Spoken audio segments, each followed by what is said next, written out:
Hello students, a very good afternoon to all of you. Welcome to Unacademy.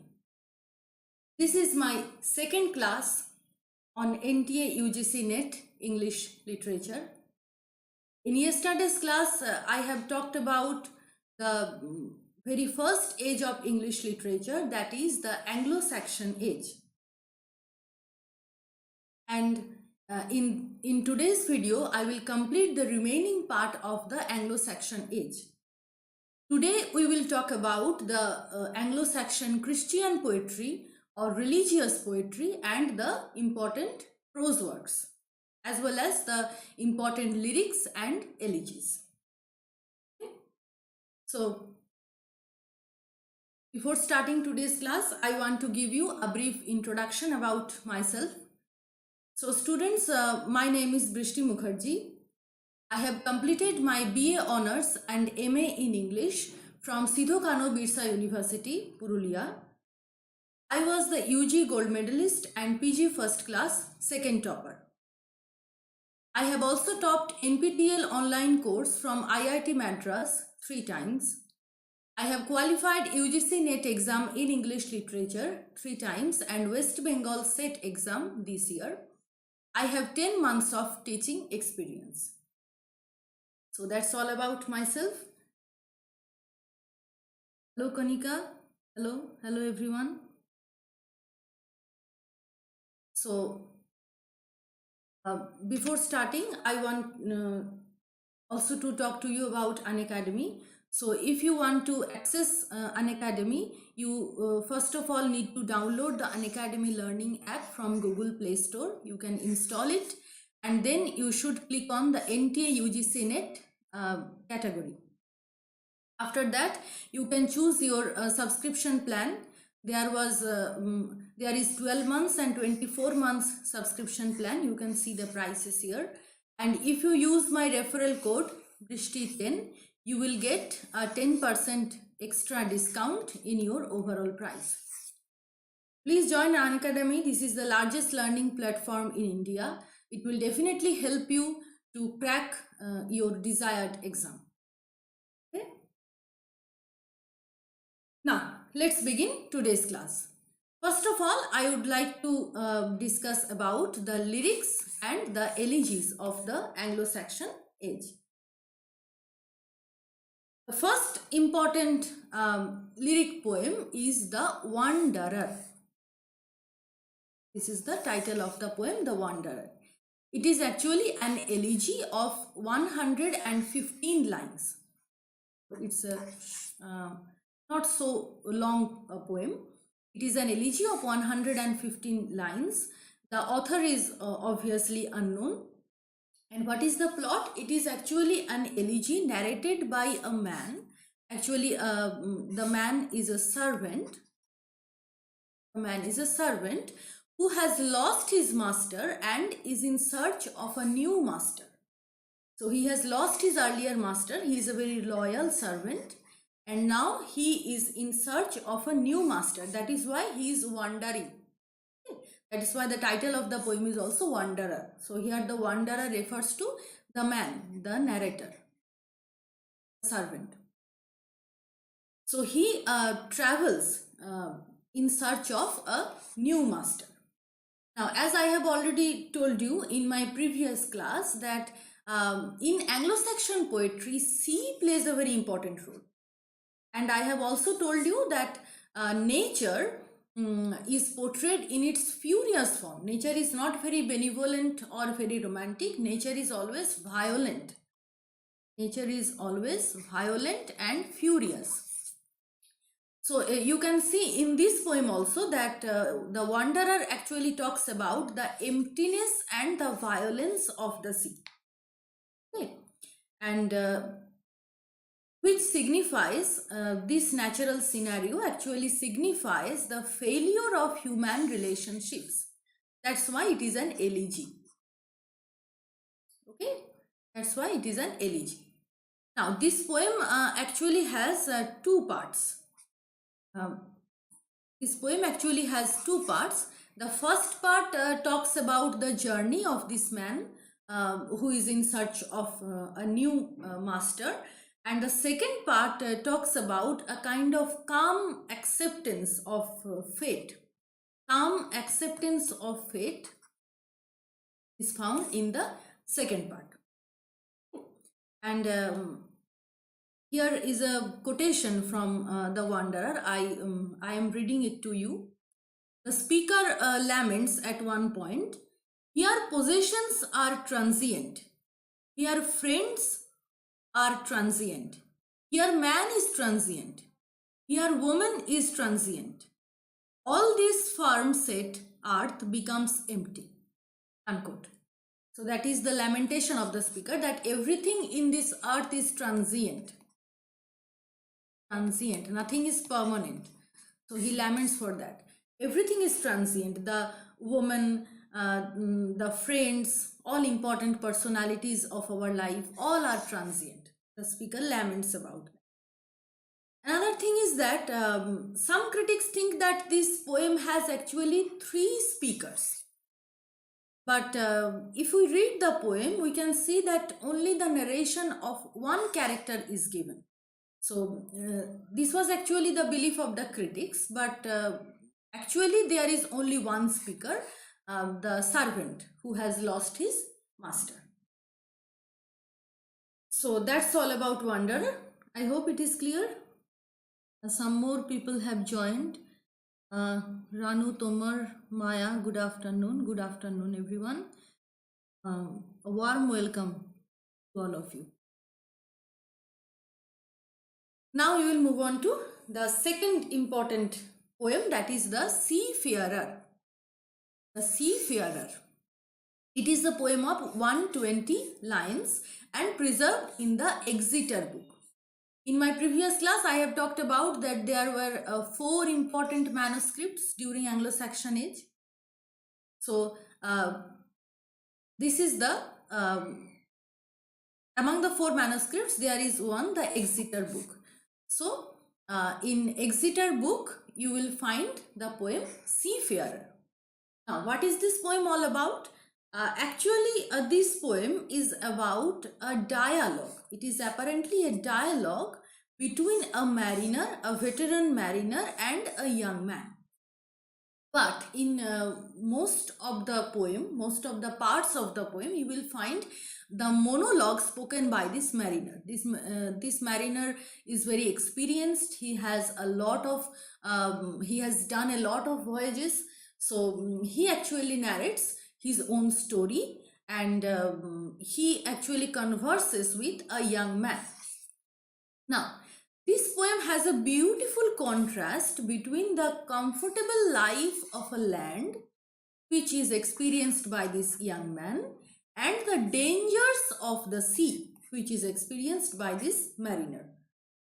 So you can find a beautiful contrast between these two. Now, this young man is actually very restless, very enthusiastic, very restless and enthusiastic about doing adventures. Okay, and this mariner, this seaman, is actually very old. He's old and experienced. So in their age, there is also a contrast, right? So the comfortable life of a land is contrasted with the dangers of the sea. And the mariner actually talks about the sufferings at sea. I have already said that he has done a lot of voyages. So he knows the perils and the sufferings of voyages. That's why he talks about the sufferings of the sea, while the young man is very brave to face any challenge. So the young man is very restless, very enthusiastic. He is also very adventurous. That's why he is brave enough to face any kind of challenge. And another important thing is that Ezra Pound translated this poem in modern age. So this is a very important information for your exam. Critics often interpreted that this journey through the sea or the voyage may be interpreted as an allegory of human life. So you can also say that it is an allegorical poem. Allegory of human life. You can also interpret this poem in that way. As this poem is talking about a journey, so you can associate it with the journey of life. That's why it is an allegory of human life. Okay? So that's all about the seafarer. The next one is the Dior's Lament. Dior's Lament is another important elegy. Dior's Lament has 42 lines. It is divided into 7 unequal sections. So it has 7 parts and total 42 lines. Now what is the lament all about? The lament is about, the lament is done actually by a loyal and a dedicated Scop who has been thrown out by his master, and he laments over his fate. So what happens that he is a very loyal servant or a very loyal Scop. He is also a poet who has been thrown out by his master, and that is why he is lamenting. That is the lament of Dior.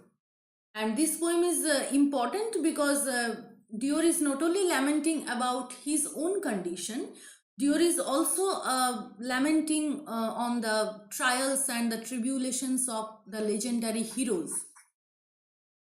The legendary heroes. Dior is also lamenting about them. Legendary heroes, and that is evident in the refrain. This is the refrain: that passed away, so may this. This line recurs a number of times in this poem. That passed away, so may this. So Dior is also lamenting about the legendary heroes, and he actually compares his misfortune or his tragic condition with that of the tragic conditions of those heroes. Okay. Dior tries to console himself by recalling the misfortunes of gods and heroes, as I have already told you. Now, there are certain names of some heroes whose misfortunes are lamented by Dior. So, who are they? I am writing the names here. Their names are Wayland Smith, Wayland the Smith. These are the names of the legendary heroes. Well, Wayland the Smith, Theodoric, and Hermanric.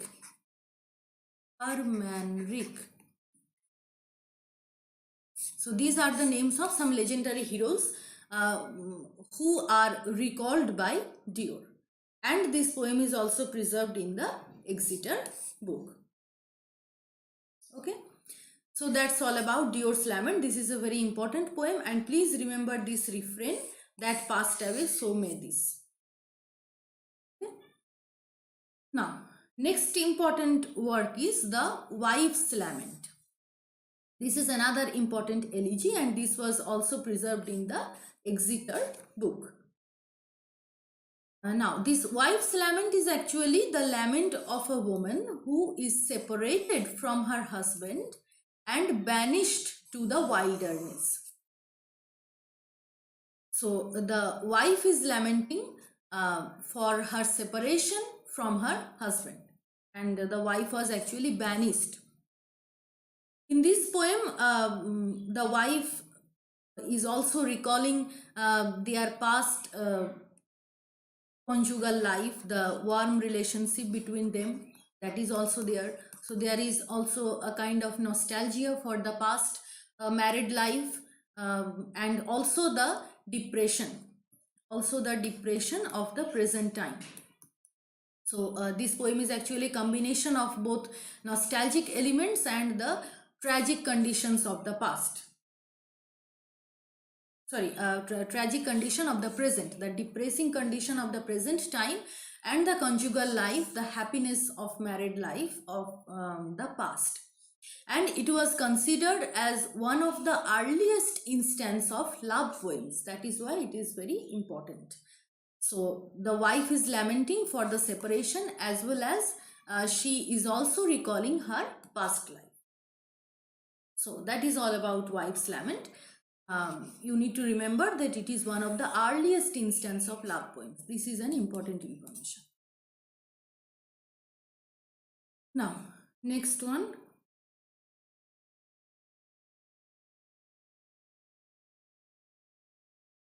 Thank you everyone. Okay. Now, the next important poem is The Husband's Message.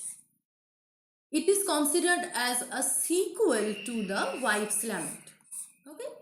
So, in previous poem, the wife was lamenting, and now it is the time for the husband to send her a reply. That is about the husband's message.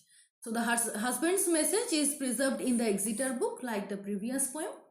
Now, in this poem, what happens that the husband of the lady who is lamenting, the husband writes a message engraved on a piece of wood for his waiting wife. So his wife is actually pining for his love, waiting for her husband's love, and as a response to that, her husband writes a message engraved on a piece of wood for his waiting wife. In the message, the husband has informed her that he has prepared a new home.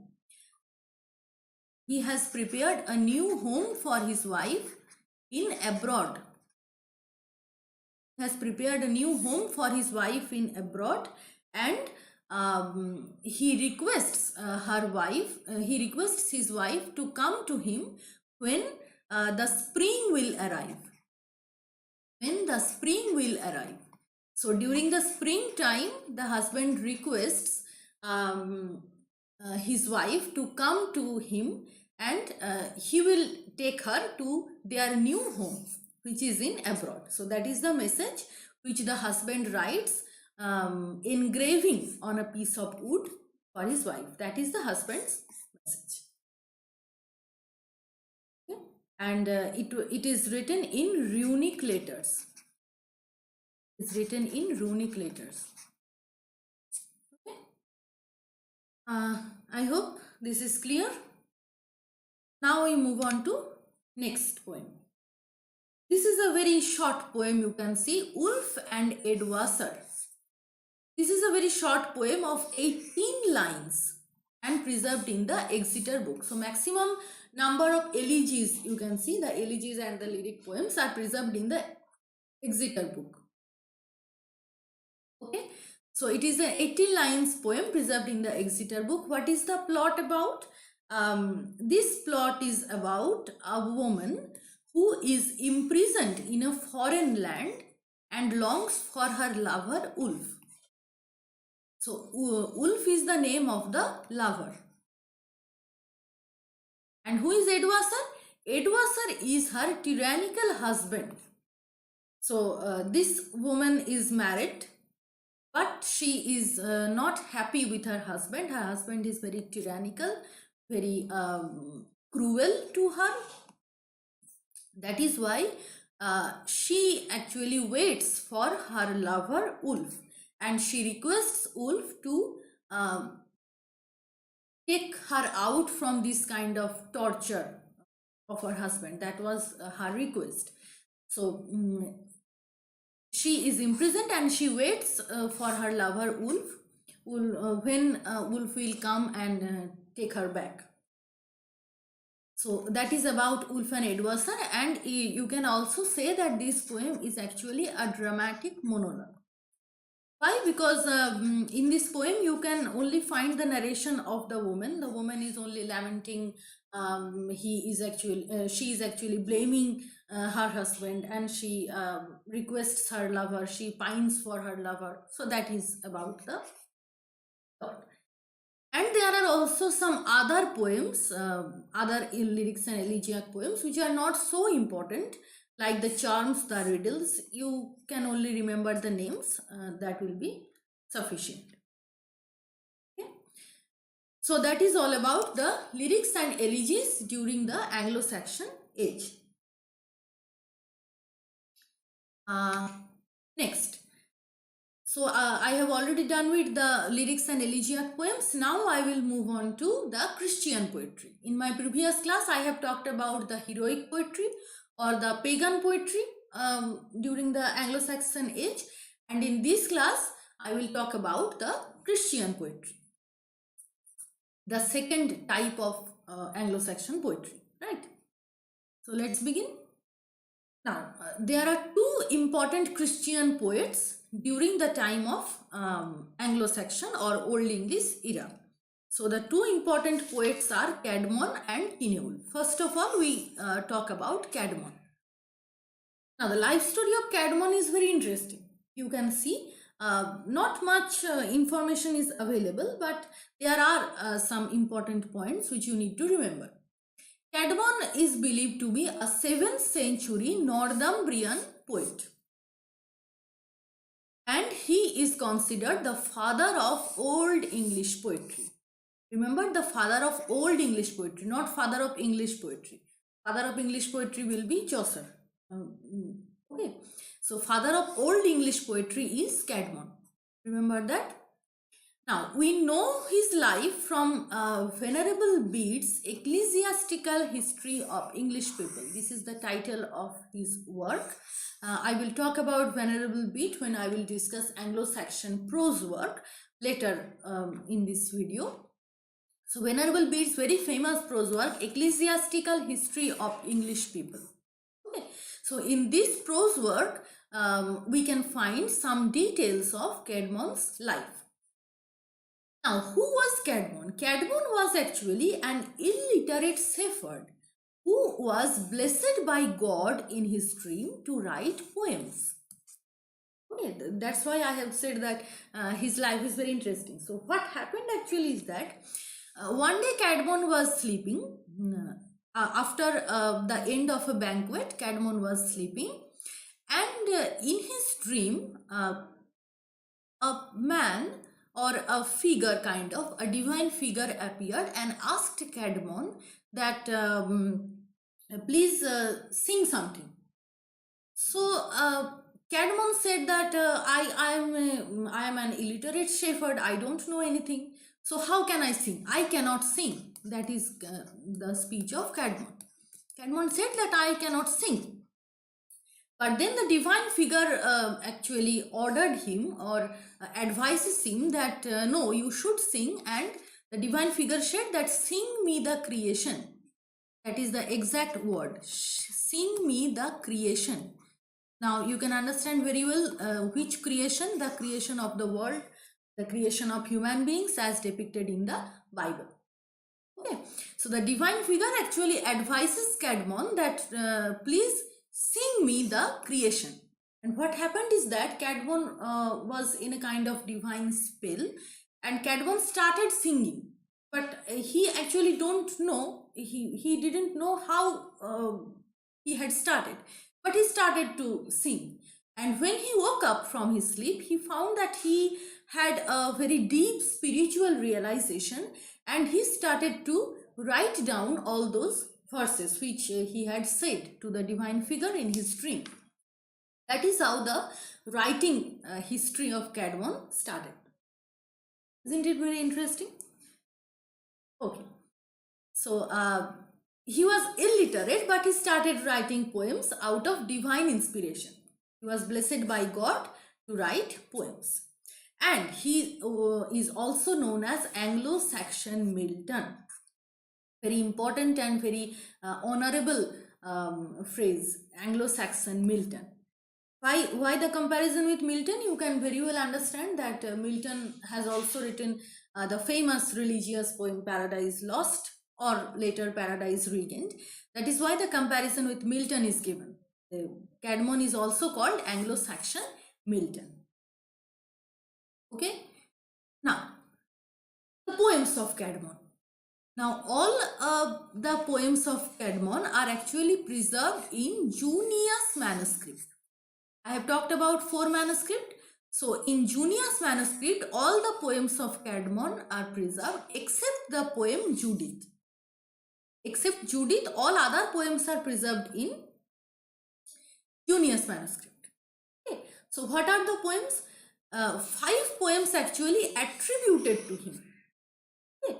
So, there is no clear-cut proof of the authorship, but critics analyzed the poems and they have attributed some poems to Caedmon. So, what are the names of the poems? First poem is Genesis, Exodus, Daniel, Christ and Satan, and Judith. So you need to remember the titles of all these poems and where are they found. They are found in Junius manuscript, but except Judith, all these 4 poems are found in Junius manuscript. Okay. Genesis, Exodus, Daniel, Christ and Satan, and Judith. So from the title of these poems, you can see that each of these poems are based on biblical themes or has religious allusions. Right? Okay. So now, next, I have given a very brief introduction to all the important poems of Caedmon. Now, the first important poem is Genesis. So Genesis has actually 2 parts, Genesis A and Genesis B. And Genesis B is also known as Later Genesis.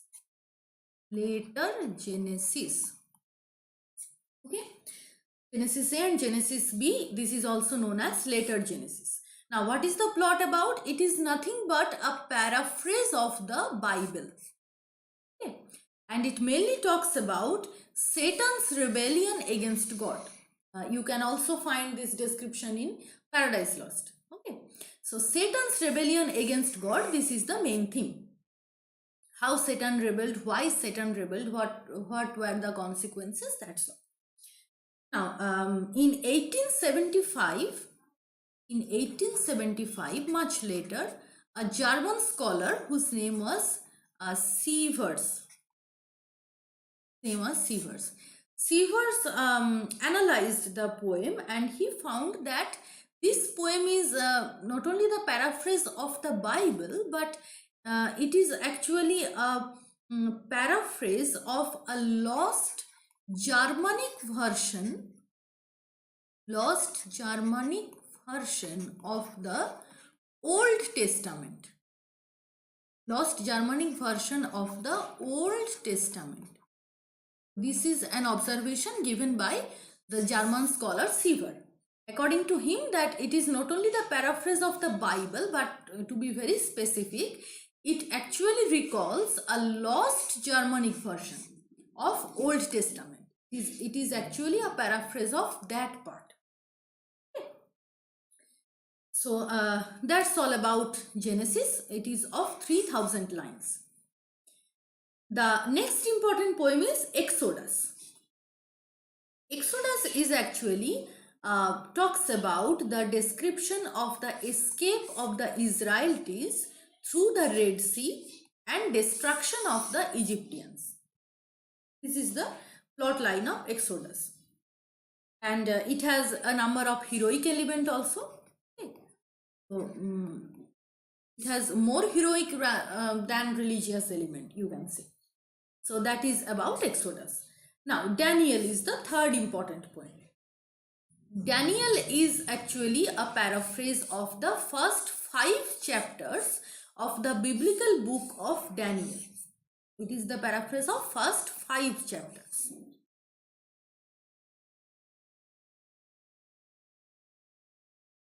Fine. So that this is about Genesis, Exodus and Daniel. Now we move on to next slide. There is another poem, Christ and Satan. Now, Christ and Satan, you can very well understand that it mainly talks about the theme which we found in Paradise Lost, very similar to that. And it has 3 parts. The poem is divided into 3 parts, 3 sections rather. And these are the titles of the 3 sections. What are the titles? The Fall of Angel, this is the first section. The Harrowing of Hell, this is the second section. And the Temptations of Christ, this is the third section. Christ and Satan is divided into 3 parts. The Fall of Angel, the Harrowing of Hell and the Temptations of Christ. Next we will come to Judith. Judith is preserved in Beowulf manuscript. So please remember that I have already told you that 5 poems were attributed to Caedmon. 4 poems, Genesis, Exodus, Daniel, Christ and Satan. These 4 poems are included in um, Junius manuscript, but Judith is included in the Beowulf manuscript. Okay? And it is a fragmented poem of 350 lines. Now, what is the plot? The plot is actually about Judith. Judith is the main figure or main character. It describes a banquet. It describes a banquet in Assyrian camp. Banquet in Assyrian camp, and during the banquet, Judith was brought, and later he was beheaded. Judith was beheaded, and at the end the Assyrians were defeated. So it talks about a kind of war. During the war, Judith was beheaded, and later the Assyrians were defeated. So the plot is not so important, but I am just telling you very briefly to just give you an overview of all these important poems. So that's all about Christ and Satan and Judith. I think this is clear to all of you. Now we will move on to Cynewulf, another important Anglo-Saxon Christian poet or religious poet. What about Cynewulf? Cynewulf lived in the 9th century. Cynewulf lived in the 9th century, but his life is actually unknown. Not much details are known, but it was believed that he was born between 720 to 730 AD, between this period of time in Northumbria. It was believed, but no clear-cut proof was available. It was assumed that Cynewulf was born during 720 to 730 AD in Northumbria. And it was also believed that Cynewulf's first poem was the Riddles. First poem was the Riddles. Now, in Cynewulf's poem, the important feature is that personal note is emphasized. So this poem is more personal, more subjective, right? More subjective. The themes are the transformation from biblical themes to the didactic, devotional and mystical. Okay, so that is an important feature. In Cynewulf's poem, there is not very dry description of all religious events. What Cynewulf does is that he actually transformed the biblical themes to some didactic, devotional and mystical one. So all kinds of features are available in Cynewulf's poems. And another important thing is that Cynewulf first signed his poems in runic letters. Very, very important thing. In my previous class and in the previous slides also of today's class, you will see that the anonymity of the author is a very important feature of Anglo-Saxon age, as I have mentioned earlier also. But in Cynewulf, we can see that he first signed his poems. Very clear-cut sign is there in runic letters. So that is an important information. And another thing is that he was a Latin scholar. So he was not illiterate like Caedmon. He was a scholar. He was a Latin scholar. Now, the poems of Cynewulf. What are the important poems? He has signed 4 poems. So there is no point of attribution or assumption. He has signed, and 4 poems can be found with his signature. What are the 4 poems? Juliana, Elene, Christ and the Fates of the Apostles. These are the 4 poems written by Cynewulf. Now we will talk about some other poems. Now, Cynewulf has signed these 4 poems. So this is confirmed that Cynewulf has written these 4 poems. Okay, but analyzing Cynewulf's writing style and his poetry, some critics attributed certain poems to Cynewulf. Okay, so these are attributed. These are not confirmed or signed. So what are the poems? The Dream of the Rood, the Phoenix and Anthrias. So these 3 poems are also attributed to Cynewulf. Okay. 4 poems he has signed and 3 other poems are attributed to him. We will talk about all the poems very briefly. First poem is Juliana. Juliana is based on a Latin prose work. Who is Juliana? Juliana is a saint, a biblical saint. So it mainly talks about the life story of Juliana. So it is more or less a biographical poem, you may say. Biographical poem. Juliana. Okay. Next poem is Elene. What is Elene? Elene is considered to be Kinewulf's masterpiece work. And Elene talks about the discovery of the true cross by Constantine's mother's Helena. So Constantine's mother Helena discovered the true cross, the true biblical cross, holy cross, you can say. So it talks about the discovery of this cross, and it has some important features of an epic.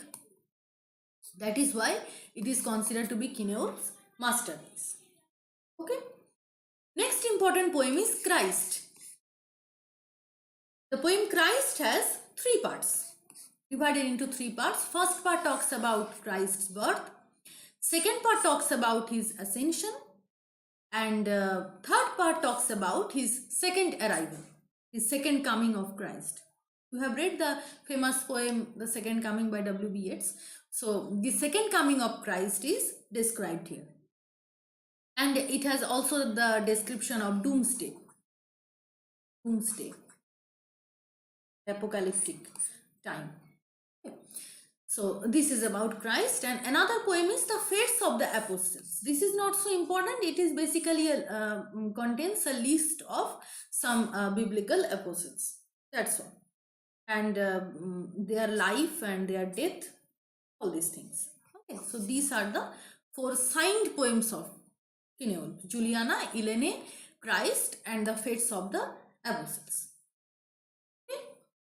Now, the unsigned poems or the attributed poems to him. Very, very important poem is The Dream of the Rood. It is attributed to Kinewulf. Now, The Dream of the Rood is divided into 3 parts. In the first part, it is said that the poet in his dream sees the vision of the cross. Which cross? The Holy Cross, on which Jesus was crucified. So the poet, it is also a kind of dream poem. Dream poem. Okay, that is why The Dream of the Rood. So rood, actually the word rood means the cross. Dream of the Rood means dream of the cross. So this poem has 3 parts. The poet in his dream sees the vision of the cross. This is the first part. The poet dreams about it. Now what happens? The cross talks about his own story. The cross shares his own story. And finally, in the third part, we can see that the poet has given a declaration of faith and confidence in heaven. So, and the last part is about the poet's own spiritual realization. Spiritual realization of the poet, that is given in the third part. So, the first part talks about the vision of the cross. The second part talks about the story of the cross. And the third part talks about the poet's spiritual realization, his faith and confidence in heaven.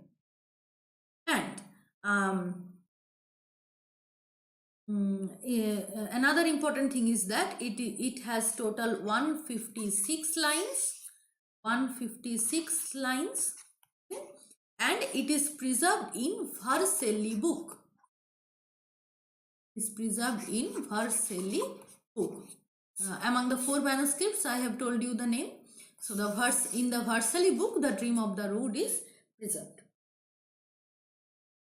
Clear? Now, we will move on to the important prose works of Anglo-Saxon age. So Anglo-Saxon is basically the age of poetry. You can find a variety of poems. There are very small amount of prose works, but some names are very important. For example, the name of King Alfred is very important. We will talk about all these things.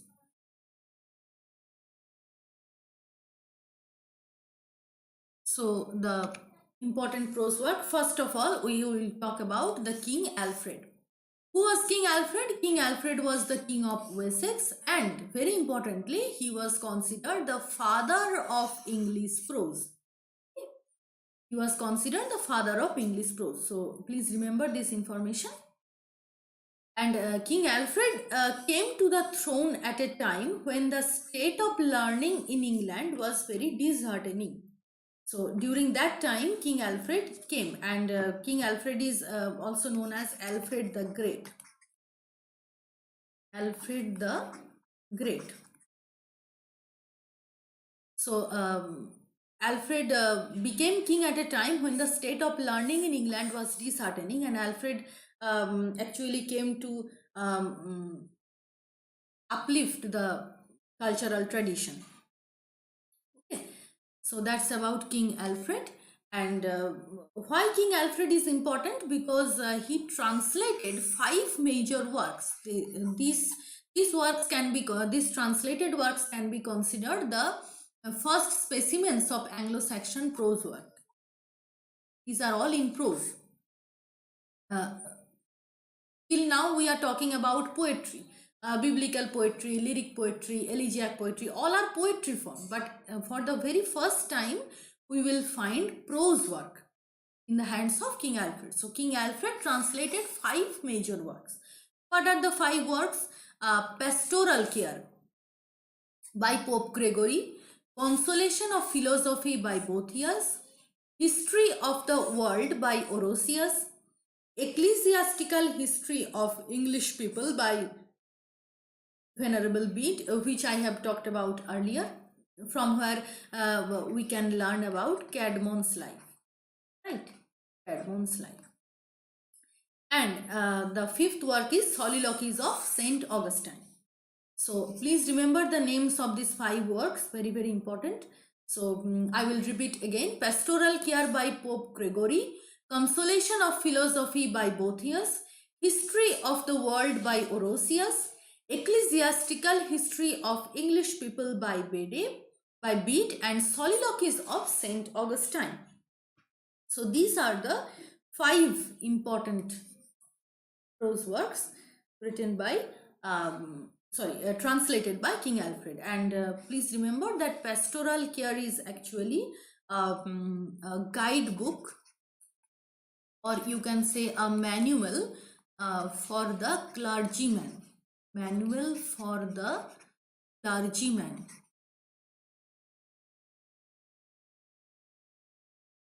Manual for the clergyman.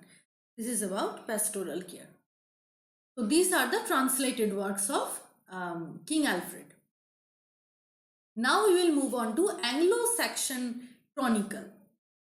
Okay, so Anglo-Saxon Chronicle is actually not written by King Alfred, but he inspired the collection of the chronicle. That's why it is very important. And Anglo-Saxon Chronicle is also important because it is the only surviving historical document of the Anglo-Saxon era. It is a chronicle. Okay, it is a chronicle of Anglo-Saxon era, the historical chronicle.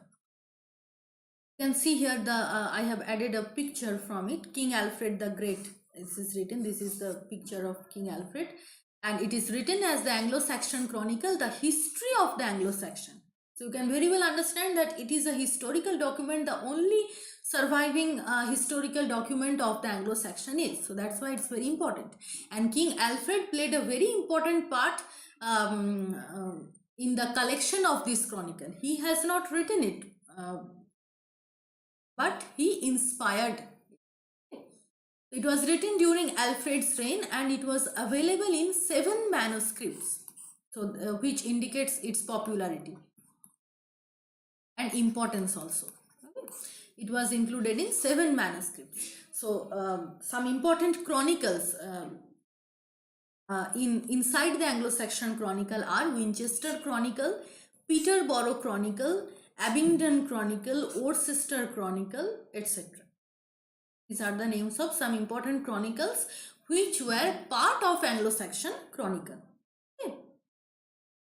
And among all these chronicles, Peterborough and Winchester, these two are considered to be the best chronicle. And another important thing is that I have, in yesterday's class, I have talked about the poem The Battle of Brunanbar. So Battle of Brunanbar is actually included in Winchester Chronicle. Battle of Brunanbar. It is a part of Anglo-Saxon Chronicle, and to be very specific, it is a part of the Winchester Chronicle inside the Anglo-Saxon Chronicle. Okay, so these are all parts of the same book. So in Winchester Chronicle, you will find the poem The Battle of Brunanbar. Okay. Now, another important prose writer is Venerable Bede. Okay. Venerable Bede, I have already talked about him. Venerable Bede wrote mostly Latin works, and his most famous work is Ecclesiastical History of English People. This is the very important prose work by Venerable Bede. And he has also wrote very important poems, other important poems like Chronology of Christian Era, a treatise on meter, a martyrology. These are some other compositions by him.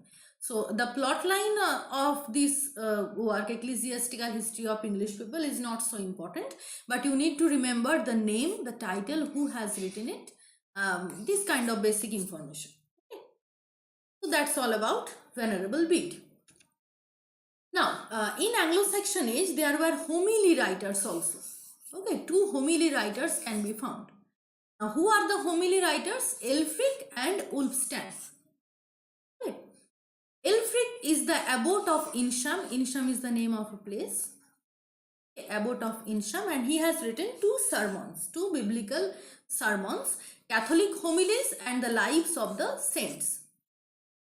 And he also translated the first 7 books of the Bible. That is all about Ælfric.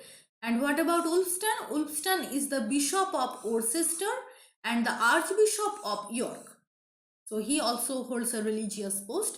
And Sarmolupi ad Anglos is his very famous homily. Okay. So this is all about Anglo-Saxon prose writers. Okay, the Anglo-Saxon age has a very limited number of writers, so to say.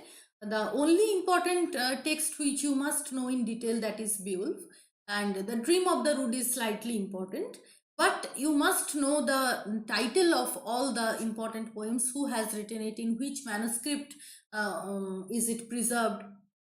These are all the important informations. Okay. So that's all about Anglo-Saxon age. I have completed it. In my next class, I will talk about Anglo-Norman age, which is the next stage of Anglo-Saxon. After Norman conquest, what happened in English literature, we will talk about it in tomorrow's class, tomorrow at 3 p.m. Okay. So please subscribe the YouTube channel so that you will be notified, and also please press the bell icon so that you will be notified every time when I will come live to teach you. So that's all about today's class. I hope the series have helped you a lot. Please do comment in the comment section if any mistake has been committed by me.